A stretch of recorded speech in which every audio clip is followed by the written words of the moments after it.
ନିଘୋଡ଼ ନିଦରେ ବନ ବିଭାଗ ଜଳୁଛି ଜଙ୍ଗଲ। ପୁଣି ବନ ବିଭାଗର ପାରିବା ପଣିଆ ଉପରେ ଉଠିଲା ପ୍ରଶ୍ନ। ବୁଧବାର ଦିନ ପୁରୀ ତାଳବଣିଆ ଜଙ୍ଗଲରେ ନିଆଁ ଲାଗିଥିବା ବେଳେ ଶୁକ୍ରବାର ରାତିରେ ମଧ୍ୟ ଜଙ୍ଗଲରେ ନିଆଁ ଲାଗିବାର ଦେଖିବାକୁ ମିଳିଛି। ନିଆଁର ପ୍ରକୋପ ମାତ୍ରାଧିକ ଯୋଗୁଁ ଅଧିକାଂଶ ଜଙ୍ଗଲ ଜଳିଯାଇଛି। ଖବର ପାଇ ଅଗ୍ନିଶମ ବିଭାଗ ଘଟଣାସ୍ଥଳରେ ପହଞ୍ଚି ନିଆଁକୁ ଆୟତ୍ତ କରିଛି। ନିଆଁ ଲାଗିବାର ପ୍ରକୃତ କାରଣ ସ୍ପଷ୍ଟ ହୋଇନଥିବା ବେଳେ ଦିନକୁ ଦିନ ଜଙ୍ଗଲ ଜଳିବାରୁ ସବୁଜିମା ନଷ୍ଟ ହେବା ସହ ପ୍ରାକୃତିକ ସମ୍ପଦ ମଧ୍ୟ ଅବକ୍ଷୟ ହେବାରେ ଲାଗିଛି। ସବୁଠାରୁ ବଡ଼ କଥା ହେଉଛି ତାଳବଣିଆ ଜଙ୍ଗଲ ହେଉଛି ବନ୍ୟପ୍ରାଣୀ ହରିଣମାନଙ୍କର ଚରାଭୂଇଁ। ସେଠାରେ ସେମାନେ ପାଣି ପିଇବାକୁ ଆସି ବିଚରଣ କରନ୍ତି।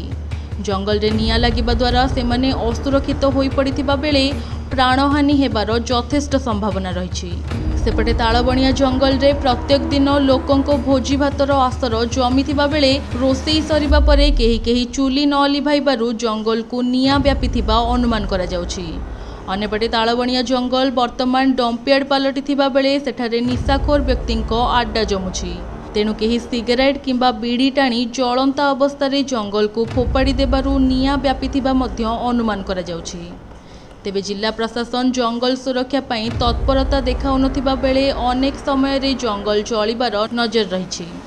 ତେଣୁ ପ୍ରଶାସନ ଲୋକମାନଙ୍କୁ ସଚେତନ ନ କଲେ କି ବେଆଇନ ଭାବେ ରୋଷେଇ କରୁଥିବା ଲୋକଙ୍କ ଉପରେ କାର୍ଯ୍ୟାନୁଷ୍ଠାନ ନ ନେଲେ ଜଙ୍ଗଲ ସୁରକ୍ଷା ଉପରେ ପ୍ରଶ୍ନ ସୃଷ୍ଟି ହେବା ସହ ପ୍ରାକୃତିକ ସମ୍ପଦ ନଷ୍ଟ ହେବ ଓ ହରିଣମାନେ ବିପଦରେ ପଡ଼ିବେ ଏଥିରେ ସନ୍ଦେହ ନାହିଁ।